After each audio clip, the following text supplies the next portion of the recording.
Good afternoon, everybody. My name is Marcus Fairs, and I'm a founder-in-chief, editor-in-chief, and founder of Design.com, the online architecture and design magazine.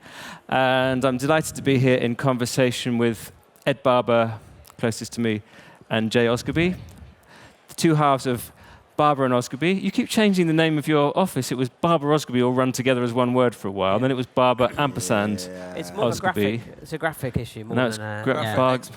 We're going to change it again next You year. designers, you just can't leave things alone, can you? I'm not Fiddling sure. with the Oh, yeah, details. that's We might just switch them over. It'll be Osgerby Barber or something. Yeah. It doesn't really run that well, though. The joke in our office when I was at Icon magazine that there was actually three of you: Barb, Eros, and Gerby. Really? Really? Yeah. Well, we have Try that. had letters in the past addressed to Barbara Osgerby. Like I get letters to Mr. Design. You know. Yeah. Well, you are. Well, Deed Paul, changed my name. Anyway, enough of this nonsense. We're here to talk about the life and career of these two guys, who are, as you probably know, guests of honor. Tell us a little bit about what you've done at the fair here. There's an installation, isn't there, in the entrance area? We were asked to create the lounge, which is an area that people can meet, work, hang out in, cry in. So we took our sort of the starting point for the project was really our interpretation of the winter in Stockholm. You know, and the idea that of course it would all be covered in snow, which sadly it isn't. You know, so we created this kind of white space with natural finishes and hides, animal hides, and so on. Lots of animal skins, because we felt that was very. When I first came to Stockholm, I remember seeing a lot of animal skins everywhere. So I don't know if that's still the case, but it seemed that was the right thing to do. Especially at the airport, where there's reindeer skins. That's right. Yeah, the first time I came here, I ate reindeer, and I've never done it since. And I might get one. Haven't done it before either. But so we've had this sort of Swedish winter theme, but we've also divided it into three separate areas. So you've got a work area, a lounge area, and a sort of meeting point. And it was just a good opportunity to show some of the furniture that we've developed over the last 4 years. Yeah, we focused on, I think everything's done in the last 3 or 4 years. Now, you gave a lecture earlier when you talked through your working methodology and your love of materials and process. So let's not go over the same grounds again. But tell us, how did you both start out as designers? Was there like a light bulb moment when you thought, I want to be a designer? No. Or did it happen by mistake? There's often a light bulb moment thinking, I wish I wasn't a designer. It's actually more that the light bulb went off, yeah. Bulb just blows. No, I think certainly for myself, as growing up, I always knew I had to do something that involved making something or drawing or painting. So naturally, you know, we benefit in England from the brilliant art school setup and foundation courses being at the heart of, or the sort of the main part of that. So having decided I was going to either be like an artist or a sculptor or an architect or something, went to do a foundation course and decided to do industrial design for my degree, and that's how the whole thing started. Well, I think I was also pretty confused. After doing a foundation course, I thought I wanted to do sculpture, and I applied to, I think it was Wimbledon, to do sculpture, and then at the last minute I thought, what am I doing? I need to do something a bit more practical. I want to be an architect. And then somewhere along the way, I went into an interior design course, and then I went to study architecture at the Royal College, where I met Jay. And then we sort of swung back into sort of product design and furniture. And so, I mean, I think we're basically pretty confused. I think at the heart of what we do today is this kind of not really uncertainty. I think we're just really into all aspects of design, and we never really felt that we needed to be one thing or another. And so what we have now within the way that we work is more like a campus. So it's more like being back at college every day, where we have all these different disciplines working together. Yeah, I mean, because we're always wanting to try and experiment, whether it's in a different area or a different material or with working with a new type of client. And so we have a really broad range of people that work in our studio, from architects, interior designers, product designers, industrial designers, furniture designers, occasionally textile designers, acousticians, depending on the project. So it is like a sort of an atelier mix-up of everyone. How many people do you have in your company? Don't know. Probably 60. about between 60. 50 and 60, yeah. And what's interesting about you is that you actually have three companies, I think, don't you? You have Barber and Osgerby, which I guess is the industrial design side. Yep. You have Universal Studio, which is architecture and interiors, special projects. And isn't there a third one now, which is more of a sort of startup-y kind of thing? Yeah. Yeah. We have a company called MAP, and MAP is it's really pure industrial design, but it works a lot it's also concerned with projects which don't necessarily become objects for manufacture. It can be about translating a new technology into something that's understandable. It can sort of set out a roadmap for a company to Hence the name. Yeah. Mapping out. It was a sort of also a lot of strategy for bigger corporations where they'll come to us and say, we think that we could improve in this area, or we think that maybe we should move into a new area. And then they give us a period of time to do a lot of research and then come back with some recommendations for them. So it's not always about designing a product. So it's like a consultancy. Yeah, totally, yeah. So give me maybe you can't give specific client names, but give me an example of the kind of thing that you might do with that. Well, there are two main strands of work within MAP. One is startups. So do you know Cano? They're the great startup, really good example of a startup who took the Raspberry Pi chip and with our help have built kind of like a Lego computer, if you like, a computer which is that you build. So as for a child, you build your own computer.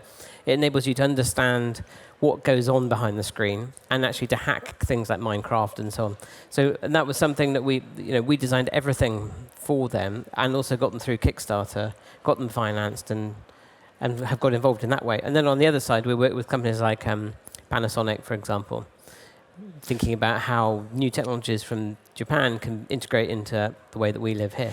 But the thing is, it's a new company in effect. I mean, it's been going for a couple of years, but we were doing that kind of work before within Barber and Osgerby. We did a show in Milan about 5 years ago for Sony, where we took their technology, which was a new, relatively new technology they developed where you could put a chip, embed it into lots of different materials like wood or ceramic or whatever, and create a very high quality sound.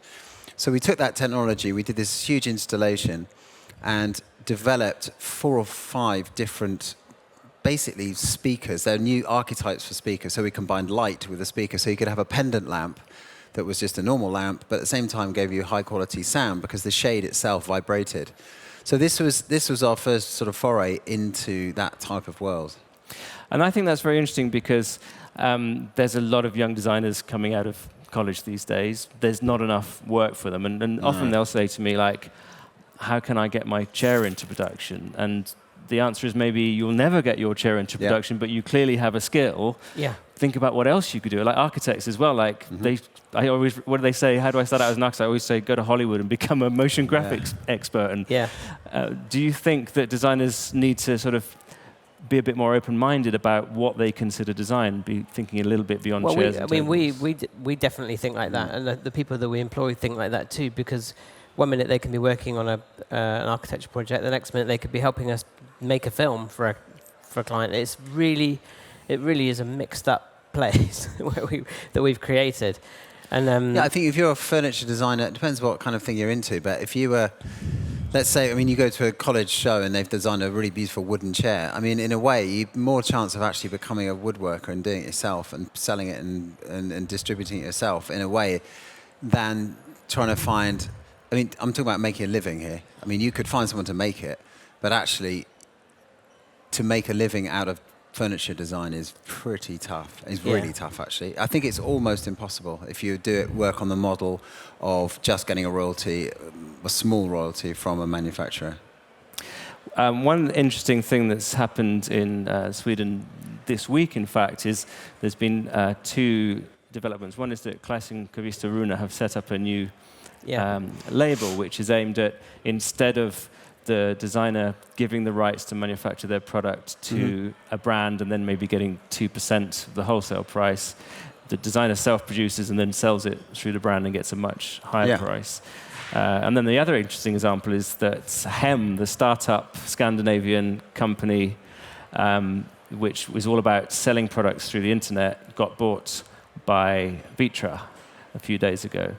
So your point in the lecture earlier about the internet being this sort of place that kind of removes the tactility of creation, surely it also offers new ways of people getting their products to the market, new ways of... It does. Of course, as it means that you can become... One minute you can be just working in your bedroom, and the next minute you can have a global shop. Your chair that maybe you didn't make it in your bedroom. But the chair that you've produced can instantly be seen by millions. I mean, obviously, Design's a really good case where you might choose something which may not have even been made, but it might have been a spectacularly good render. But immediately that person is a creator of an object. And the internet is obviously a really good forum for exposing something and probably creating sales. Even so, I still think it's really, really tough to convert that into a business model. And really, we're working in as Ed was saying, it's an out-of-date model that most of us work in. I mean, the thing is, the internet's brilliant for some objects and not so great for others. And actually, furniture is a really awkward area because if you can see a product in a high street shop and then you can go home and order it online from somewhere else, that's fine. But if it's a product that you can't physically touch and sit on and see the quality of, I think there's a real disconnect there. People don't really want to order stuff that way. So it's tough as a furniture designer. I think if you're making either lower value product or smaller objects, then people are more keen to do it. That's why it's great for what CKR have done. Classic Room, because everything is small objects, and it's perfect for that. Yeah, and it's interesting that Hem and the new Classic Room products, the business models are driven by designers. They're like, let's design the business model. If we can design a product, why can't we design a company? Which is signs a little bit what you've done with your triple whammy. pros. Well, the thing is, we didn't have to give them different names, but in fact, it was more for the sense of clarity for the people who were approaching us so they could understand. But really, it's one big space. Yeah. So you're not in different floors or anything like that. Well, we are in different. We are actually, yeah. Yeah, it's a bit weird because we live. It's one of those sort of convoluted warehouse spaces that has a bit here and a bit here and a bit here. But the thing is, quite a lot of the work, whether it's for Universal or MAP, comes into Barber and Osgerby. And they'll say, have you ever designed a restaurant? Would you like to design a restaurant or whatever it may be? And we'll say, well, you need to speak to Universal or, similar. I mean, Barber and Osgerby, because the name's bigger and we've been going longer, it's a good sort of funnel for bringing in all types of work. You were talking about the BMW installation at the Victoria and Albert Museum, and you wrote the word megalomaniac. I didn't. He did. I did, yeah. You mentioned the word megalomaniac. And also there was this sort of sense of excitement that it was BMW. Do you get frustrated that you're not doing like sophisticated machines like cars? No. Is there a sort of sense that chairs are somehow a little bit... No, not really. I think not really. I mean, I wouldn't say I wouldn't. I'd like to maybe have a go at a car. But it's not a job that I would enjoy day to day because it's such a hugely heavy technical world, which that's not really how my brain... I would like to work with BMW, for example, on the overall, maybe the styling of the exterior of a car. Maybe. I don't know. I mean, it's not something that we've ever approached a company about. We're not passionate about. But to actually design a car, I don't know. No, not really. We've done a number of projects which have been really, really long and very, very technical. And it's very, of course we keep the momentum going, but it's really hard. So a lot of, or at least the way to do it, we find, is to actually intermingle it with short, quick turnover projects, so that you're always creating another layer of speed of project and type of project. Which is the other great thing about our structure, is that you can 1 minute be doing one thing you can take a 2-year project or a 2-week project. And they just come in like that. So that's quite refreshing. Because long projects tend to have real peaks and troughs. The beginning's always a high, and then you run into some problems, and so it goes down, and then you see the next prototype, and then it's okay again, and it carries on that way for years. Sometimes. You were talking about the Tipton chair, which is the chair for Vitra, which kind of is like a 2-stage rocking chair. And I think what's interesting about that is kind of almost like a new typology of a chair. It genuinely solves a problem, which is people are too static. Yeah. They want to move. It's good for their heart to move. But would you ideally like everything you do to be groundbreaking? And do you feel there's much space left in furniture to make a difference? Probably, yeah, if it could be. But we know that if someone needs or we decide to design a low sort of coffee table, we know it's not going to be groundbreaking because there's no need for that. But I think if we could hit on something as interesting as the Tipton chair every 2 or 3 years, that would be fantastic. Yeah, I mean, trying to discover a new archetype is really the ultimate goal for us. And how would a project like that start then? Would Vitra or XYZ company come to you and say, guys, we want a new typology for a chair? How No. did it, No, not at all. those jobs come from us, tend to. So the Tipton chair was, we took it to Vitra, and we didn't take a drawing, we just took an idea. Or not even an idea, actually, it was more of a brief. We knew that there was a potential interesting project in there, and between us and them, we thrashed it out, and then we created this new thing. I think if we could do that for every project, it would be, you'd have the best career you could possibly imagine, because that's, we're less interested in styling something for a company that already has something that's slightly different shape. I think it's fine to develop projects for a company who's aspiring to grow and who really needs innovation or really needs a new product to be competitive, to be able to pay the guys in their factory and to be able to pay their marketing company, whatever. So we do have an obligation to create things that sell for companies, which don't necessarily have to be new archetypes. But where we can, It depends on the company try. as well. I mean, we started out working with Capellini, and Giulio Capellini was not in any way. I mean, he obviously needed some product that sold, but he was very happy to get involved with a product that he knew that he could only sell one or two of in a year, because he's a passionate design sort of collector, I would say. So he was almost creating a gallery, but in a more of a retail environment. I mean, he was a sort of maverick in a way that he would, not only would he produce products that had zero commercial potential, but he would also take a chance on a young designer who'd never done anything before, like us.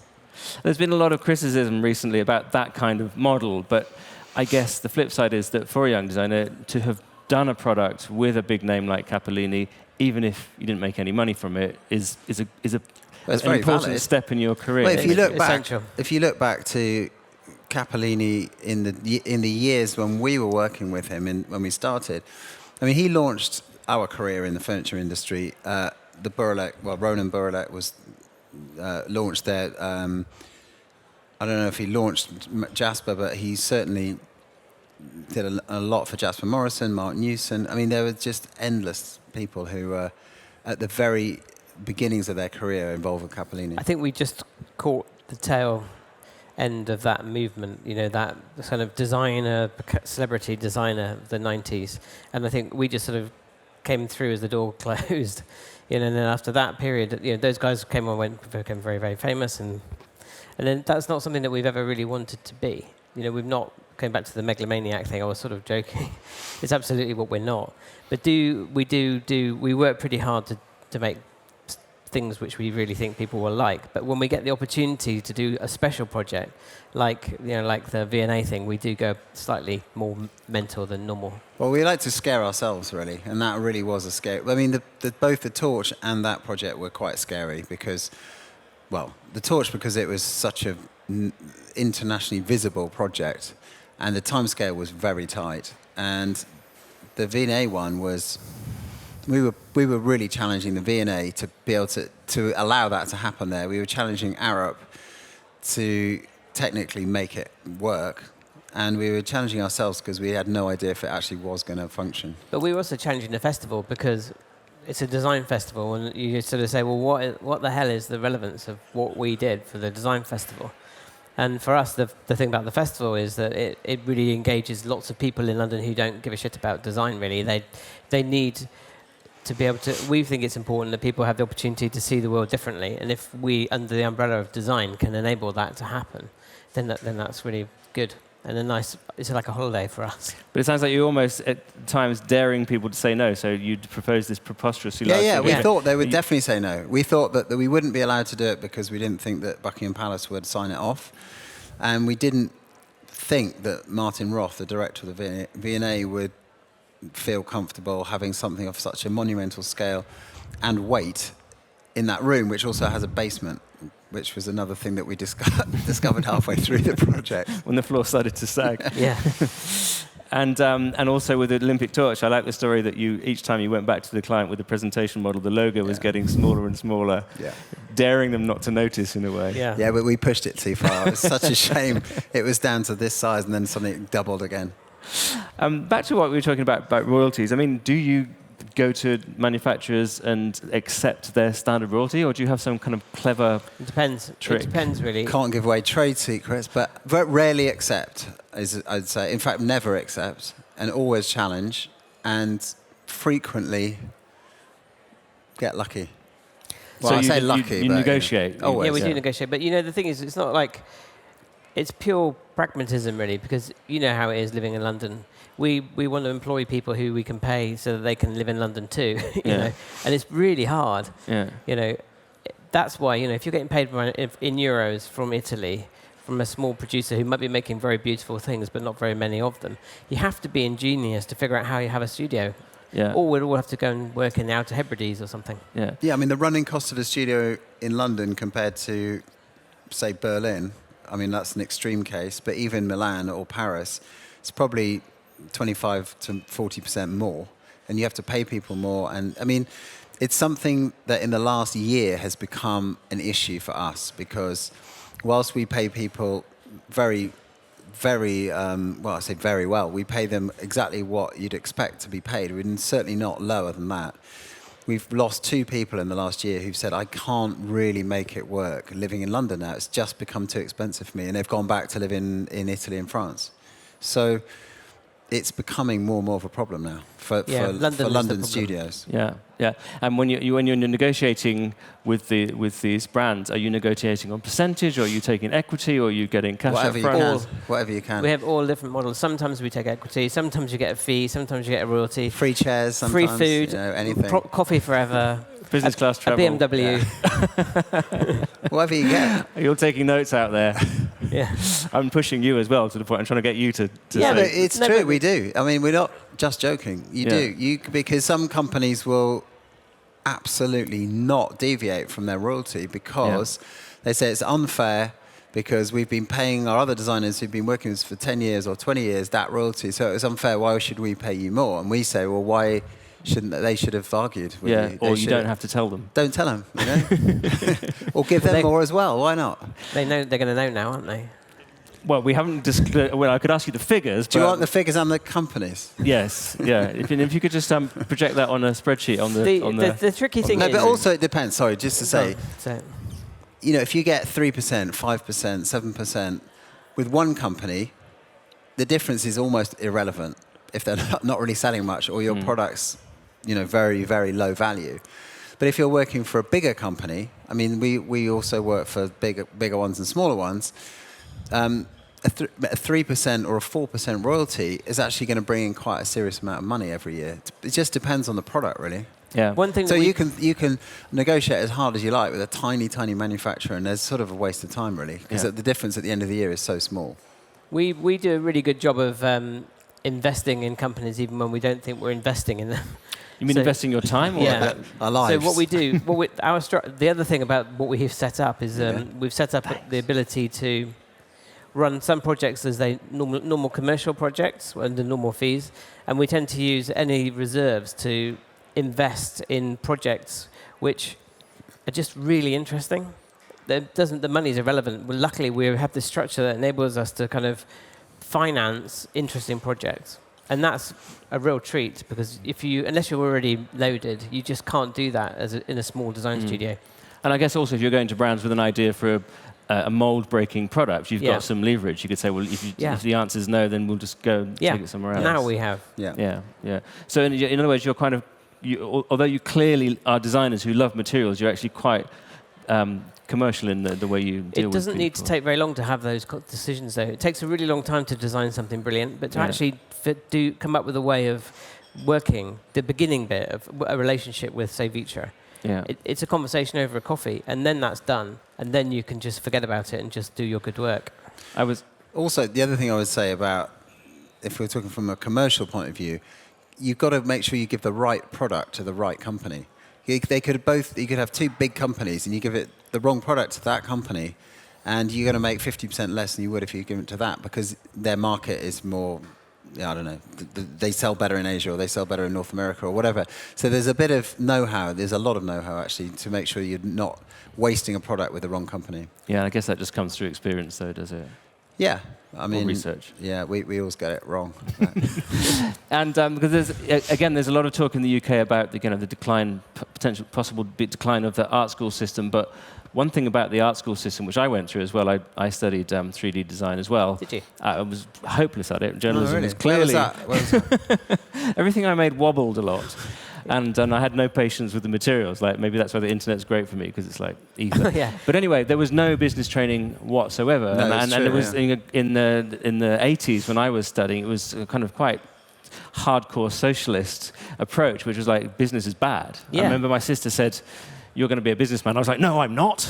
As Yeah. if she'd kind of But it said I was still going to be a Nazi when I grew up or It something. still is a bit like that, though. It's still a bit of a dirty word, because really, you get the feeling that people want you to be a starving artist. And if you're creative and commercially successful, which you have to be in order to create, it's often seen a little bit it's looked down upon. I think the world prefers people who are secretly wealthy, but who just tinker. But it always goes in phases as well, and a different culture. I mean, when we first started designing, anything that was beautiful was also seen as a bit of a dirty word. If you design beautiful things, that was not cool. It's a cop-out. Yeah, it was embarrassing to have something that was beautiful. You had to have edgy or Had to sort of fuck kind it up a bit. Yeah. No, I mean, people, you just got to do what you do, and you got to find your own way. That's the thing, and not worry about what everyone else is thinking. But back to the Tipton chair again. Your lecture earlier, you were talking about. That could have been one of yours, a wobbly object. I should have gone for the wobbly thing. You were right there. You were right there. I was just ahead of the game. You guys, you came in 10 years later, 20 years later. I've forgotten what I was going to say now. No, but you were talking about the Tipton chair, and so you'd nailed the functionality, you'd nailed the typology, but you talked about how aesthetically it needed to have just the right amount of polish and just the right amount of edge. So you were clearly then putting yourself in a consumer's or a retailer's even point of view and thinking, this is a different product that no one's seen before. It has to look partly friendly, or one of the things was at this point we were still thinking that it was going to be used en masse in classrooms and university classrooms. And so when you're thinking about when you're designing, say for example, a sofa, you're thinking about them one sitting in a room somewhere. When you're thinking about a chair, you have to think about them not in isolation but en masse. Okay? And if you design something then is too loud or is over expressive, it just becomes like a cacophony of terror if you get it wrong. So that for us it was important that it was calm. And also part of the brief for that project that we set ourselves was to make something that was practical, really, really strong, but lightweight visually and physically. So that necessitated that kind of reductive approach, which in the end uses less plastic and means that kids could stack them themselves. But we also tried to make the decision that we wanted it to look like a school chair. So it felt honest, I suppose, as much as possible. I mean, okay, it was a new typology, but it wanted to feel almost familiar. And that was our sort of steering on the visual side of it. And that was done not through focus groups and things like that, but just through a sort of intuitive sense of... No, we've never done anything like that. It's too risky. Well, we have a focus group within our studio of about 4 people. Who just shout out, "That's shit! That's rubbish." You should do it. No, if they want to get paid at the end of the month, they just say, "Yeah, it's brilliant. It's yet another brilliant design." Well done, guys. You did it again. I totally forgot what I was going to ask you. I was going to ask you about... your lecture this morning was you showed 3 very, very successful projects. Yeah. One of the funniest design talks I've ever seen was Jesper Morrison gave a talk at Design and Barber conference in Cape Town, and he talked about the worst project he did, which was the series of kitchen gadgets for Rowenta. And I remember publishing them at the time, and they looked beautiful, but he said that they all failed miserably, and he'd get irate letters from housewives in Canada saying, "Your stupid kettle has destroyed my £10,000 mahogany kitchen top." That is true. I remember on Jasper's website, it actually says underneath the picture of the product, there have been some problems with this product. Yeah, I've seen that. Come on, tell us about one of your projects that wasn't quite as amazing. They're all brilliant. They're all great. No, but I mean, we're not... Yeah, maybe that's an interesting thing to do. We just thought we'd tell people about things that are kind of And No, it's not about our projects being great, but they're interesting projects that have a great history behind them. And designing a chair, I mean, we find it interesting, but to give a lecture about that is, But the thing is, a wooden chair for a restaurant. I don't know, maybe. It's a great, maybe great end product, but is it interesting to listen to? But the truth is, things generally get murdered before they get to the production line in our, So, I mean, that example from Jasper is really tragic for him. I mean, I bought his stuff as well, to be honest. And, I really regret it. But it's not actually his fault. No, Because actually the things that went wrong were not the things that he designed. It was the technological bits and bobs inside that Rowenta were responsible for. And that's why, that's why you've got to partner with someone really good. I'm not saying they weren't. They obviously sell products that have done for many years, so I don't really know what went wrong there. It sounds like we're trying to avoid the question, but I really can't think of a really good example. I mean, we've had the odd bit of furniture go out and the legs fall off, and all the screws come. But it's not to say that all our projects are commercially viable. They're not. I mean, in fact, pretty much everything we did for the first 10 years didn't really sell. I would say longer than that. maybe the first 20 years, maybe. Up until quite recently. In fact, I've only got one. No, we're very niche. That sells. Our products are very niche. Do you remember, though, it was shortly after we first met, and I went and bought your Lunar bathroom range. Yeah. Oh, yeah, fantastic. Good choice. Beautiful range of soap dish, a bin, and a toilet brush. Oh, that was nice, that. And I remember the toilet brush broke, and I remember thinking... That actually got into the magazine, didn't it? Wasn't I it think that so, someone probably, wrote in and said... Yeah. Shall I email them and tell them my toilet brush is broken? Or will that sort of ask awkward questions like, what were you using it for, or something like that? But I did, in the end, I thought they would probably appreciate the feedback. Yeah. And sweetly, they then sent me another one. Which broke? That one broke as well. Yeah. What were you doing with it? The thing it said it was for. That's nothing, though, to be honest. That is nothing compared to the email that we got shortly after launching the collection. We had this email from a lady, Mrs. Schmidt from Germany, who said, is it okay to put the toilet brush in the dishwasher? I was like, what the why? I said, it's okay for the toilet brush. I'm not sure what it says about your hygiene. Personal hygiene, yeah. But anyway. I might just say that range, which we designed about 10 years ago, is still growing in sales every year. But didn't you email me to say that it was going to be retooled or something It like was, that? it has been. It'll never break now, it's impossible. Yeah. So I'm proud that Thanks to my input, You'll be like this. the world has a better Barber and Osgerby It's more likely that you'll brush. lift the loo up on the end of it next time. Guys, I think that's the perfect place to end I'd say on. so, yeah. Toilet brush improvements. Yeah. But actually, it reminded me of something I wanted to ask you before. It's like, what makes you get up in the morning? Like, what is it about design that excites you? Like, why do you design? Do you want to make the world a better place? Do you just enjoy the process? Some days and some days not. That's the thing. We are within our studio, or 3 studios. It's so broad that there's nothing. Every day there's something that's going to make you want to get to work. What the best thing at the moment is actually walking around, going through the studio, which we have to do because we've arranged it in the most crazy way. That you can walk past somebody and they're making something, and you just think, oh, that looks absolutely fantastic. And then you carry on walking back to the studio with your coffee, and something like the other project that's going on at the moment. The guys are making this movie, and so we've got industrial designers painting a backdrop with mountains and everything, and it's the variety. It's actually really, really good fun. Brilliant. Yeah. So, 2 successful designers who also love what they do. Yeah. I'm sure everyone out there can learn a lot from that and I hope so. Design brilliant products as well. But Yeah. be careful with the toilet brushes. Yeah, thank you very much, Ed and Jay, and thank you everyone Thanks. for coming along.